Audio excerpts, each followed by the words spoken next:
Assalamualaikum warahmatullahi wabarakatuh. Izin memperkenalkan diri, nama saya Esya Amalia Nuriasya dengan NIM 2109548. Di sini saya akan menjelaskan bab 3, yaitu tentang latihan keterampilan psikologis.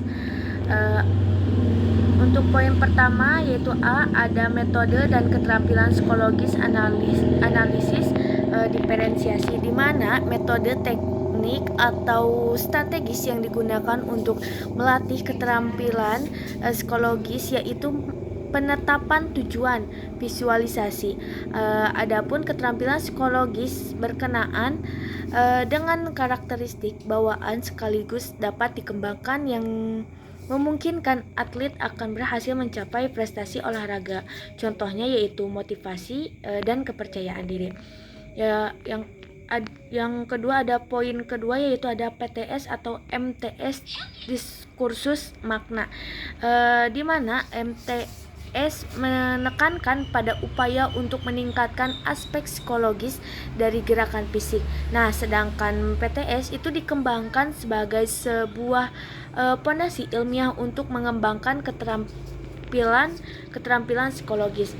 Nah, untuk poin ketiga yaitu ada urgensi dan efektivitas PTS, kajian problematika dan empirik. Nah, pada poin ini dapat dibagi beberapa poin. Yang pertama yaitu ada urgensi psychological skill training, yang dimana dapat dibagi menjadi 3. Yang pertama yaitu ada rendahnya pengetahuan dan pemahaman, yang dimana dapat dibagi menjadi 2, yaitu pertama mengembangkan lebih banyak sumber-sumber latihan psikologis, dan yang kedua yaitu mengikuti sertakan pelatihan dalam program-program pendidikan dan pelatihan keterampilan psikologis. Nah, yang bagian kedua itu ada kesalahpahaman tentang keterampilan psikologis, di mana keterampilan psikologis dapat diajarkan dan dikembangkan tergantung pada pengalaman yang diperoleh dalam kehidupannya. Dan yang poin ketiga yaitu ada terbatasnya waktu yang tersedia, di mana atlet memiliki waktu yang cukup untuk melakukan latihan fisik dan teknik. Nah, tetapi waktu yang bersedia untuk melatih keterampilan psikologis. Untuk poin kedua yaitu ada efektivitas psychological skill training, di mana program PTS memberikan pengaruh positif. Program PTS terbukti dalam meningkatkan penguasaan keterampilan atlet dan dapat membantu mengurangi kecemasan, memperbaiki pengendalian perhatian, dan meningkatkan afirmasi diri. Nah, untuk yang poin keempat pada bab ini yaitu ada psychological skill training and self regulation learning, di mana pada poin bab keempat ini yaitu dapat dibagi menjadi 2. Yang pertama ada pengertian dan urgensi self regulation learning, yang dimana yaitu Gold dan Weinberg pada tahun 2019 mengungkapkan bahwa sasaran akhir dari PTS adalah self regulation learning, yaitu SLR atau pengelolaan diri dalam belajar. Nah, menurut Bandura Zimmerman pada tahun 1983 terdapat 3 aspek determinan yang berpengaruh dalam SRL,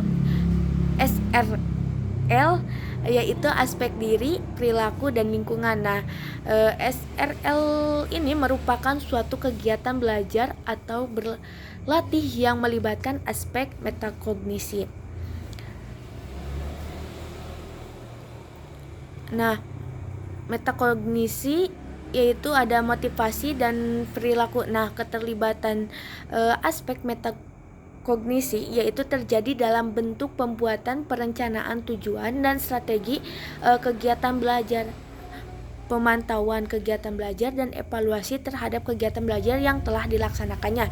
Nah, pada poin kedua di poin keempat ini, yaitu ada model, struktur, faktor, dan self-regulation learning, yang dimana SRL adalah sebuah strategi regulasi diri dalam belajar yang didasari oleh asumsi triadik, resiprokalitas. Nah, SRL ini merupakan suatu kegiatan berlatih yang melibatkan aspek metakognisi, motivasi, dan perilaku. Nah, SRL ini merupakan rencana tindakan yang menggambarkan apa yang terjadi dalam proses pembelajaran. Selanjutnya ada poin kelima pada bab ini, yaitu tentang pengukuran. Pada pengukuran ini dapat dibagi menjadi 5 bagian. Yang pertama yaitu ada psikologi skill inventory for sport 5, yang dimana adalah instrumen edisi kelima yang terdiri dari 45 item dan mengukur 6 jenis keterampilan psikologis: keterampilan konsentrasi, kepercayaan diri, persiapan mental, motivasi, orientasi tim, dan pengendalian kecemasan. Nah, pada yang kedua yaitu ada athletic coping skill inventory 28, yang dimana ini terdiri dari 24 item dan digunakan untuk mengukur keterampilan coping. Nah, penampilan puncak dalam kondisi tertekan, penetapan sasaran atau persiapan mental. Nah, konsentrasi, kebebasan dari rasa takut atau keberanian, kepercayaan diri, motivasi berprestasi, dan yang terakhir yaitu ada kemampuan melatih. Untuk poin ketiga ada tes if performance strategis, yang dimana bisa disingkat dengan yaitu TOPS, terdiri dari 64 item yang mengukur kombinasi antara metode dengan keterampilan psikologis dalam 2 situasi strategis, yaitu situasi pertandingan dan situasi latihan. Dan yang keempat yaitu ada motivasi berprestasi. Ada 9 indikator yang motivasi berprestasi yang dituangkan dalam 30 item pernyataan. Yang pertama ada memiliki semangat yang tinggi untuk mencapai kesuksesan, dan yang kedua ada memiliki tanggung jawab, yang ketiga memiliki rasa percaya diri, yang keempat ada memilih untuk melakukan tugas yang menantang, yang kelima ada menunjukkan usaha keras dan tekun dalam mencapai tujuan yang bersifat lebih baik, dan yang keenam ada memupuk keberanian untuk mengambil resiko, dan yang ketujuh adanya keinginan untuk selalu unggul dari orang lain, dan yang kedelapan yaitu ada kreatif, dan yang terakhir yaitu selalu menentukan tujuan realistik. Dan yang poin terakhir yaitu ada kepercayaan diri, di mana pada kepercayaan diri ini dapat dibagi menjadi 3 bagian. Yang pertama ada kesadaran terhadap kemampuan sendiri, yang kedua ada mampu secara realistik menentukan sasaran, yang ketiga ada kemampuan menyusun rencana tindakan.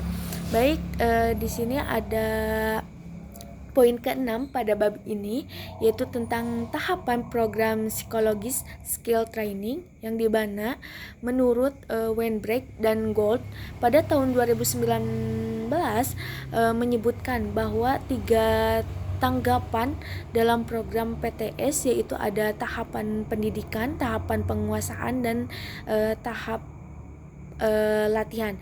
Yang pertama pada tahap pendidikan adalah tahap memahamkan kepada atlet tentang pentingnya PTS, dan yang kedua yaitu ada tahap penguasaan, di mana memfokuskan pada strategi atau teknik untuk mempelajari berbagai keterampilan psikologis, dan yang terakhir yaitu ada tahap latihan, di mana tahap ini memiliki 3 tujuan pokok, yaitu yang pertama ada mengotomatisasikan keterampilan melalui pembebanan belajar, yang kedua ada